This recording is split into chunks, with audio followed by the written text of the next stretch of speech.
Hey, Niger is boiling. The streets are filled with angry voices demanding change. But in the sea of these protests, one group seems conspicuously absent. Ndimo, one of the Nigeria's largest ethnic groups, are largely staying home. Why? The answer lies in a complex web of history, fear, and survival. Today, we're diving deep into the reasons behind the Igbos' absence for Nigeria's latest protest, scheduled to be held from the 1st of August to the 10th of August 2024. Ndebai, Biano Solum, buckle up folks, this is why the Igbos are not joining the Nigerian protest, aka End Bad Governance in Nigeria 2024. Hello and welcome to My African Village TV, your guide to the hidden treasures of Africa. To understand the Igbos' reluctance to join the current protests, we need to look at some recent events that have shaken their community. Before we move on to the most current events, let us count down the timeline from the transatlantic slave trade. Whilst we're not going to delve deeper into that, let's touch on the Nigerian Civil War, the Biafran War.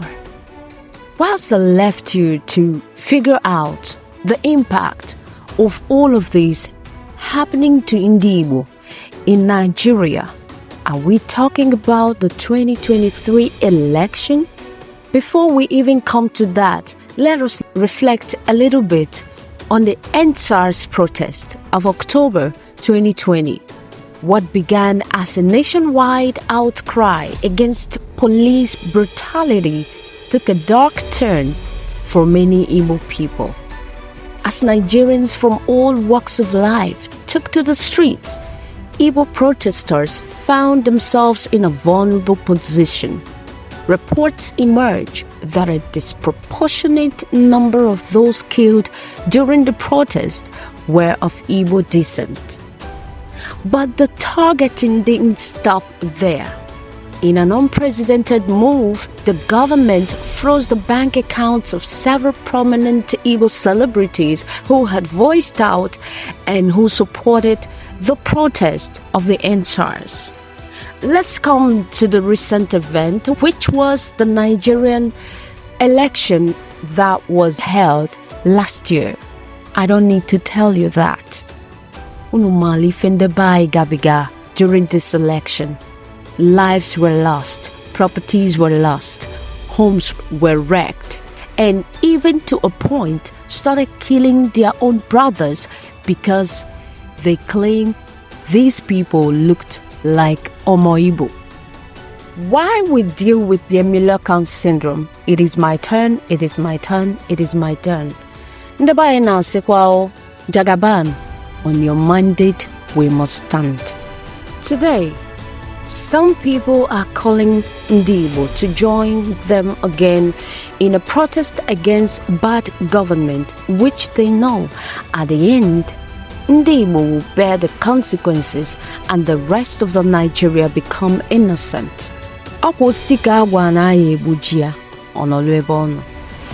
Ndebai, you don't need a prophet to tell you that you are a target.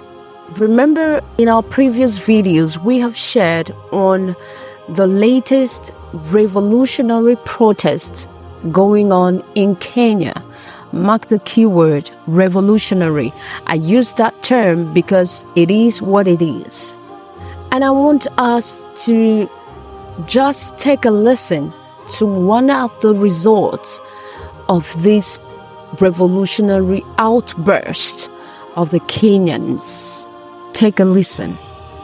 Good evening, the people of Kenya. The Constitution of Kenya of 2010, Article 1, Sub-Article 1, says all sovereign power belongs to the people and shall only be exercised in accordance with the Constitution. Today, I tender my resignation as a cabinet secretary in the government of Kenya. I want to offer my heartfelt apology to the people of Kenya for the greed, high-handedness, selfishness, arrogance, nepotism, tribalism, and all the bad things that we have done to you in the last 2 years. When we came to power, we called ourselves shareholders and decided that most Kenyans are not part of the government, are no longer part of the state, and do not have any human rights. We went ahead and received bribes from all over the world, and especially from Dubai. We bought very expensive watches, some as expensive as 1 million Kenya shillings equivalent in dollars. We bought belts worth 50,000 shillings, and we made sure that citizens know how expensive we have become. In a country where poor families cannot pay their children's school fees, we were wallowing in luxury. I want to sincerely apologize, and I want to say today that I am ready to give out all the bribes that I've received for the last 2 years, all the properties that I have now, which can be traced back to the bribes that I received, will be surrendered to the state tomorrow, early in the morning. Should I get a chance to serve the people of Kenya again, I will stop the greed, I will stop the arrogance, but most importantly, I will be accountable to the people of Kenya.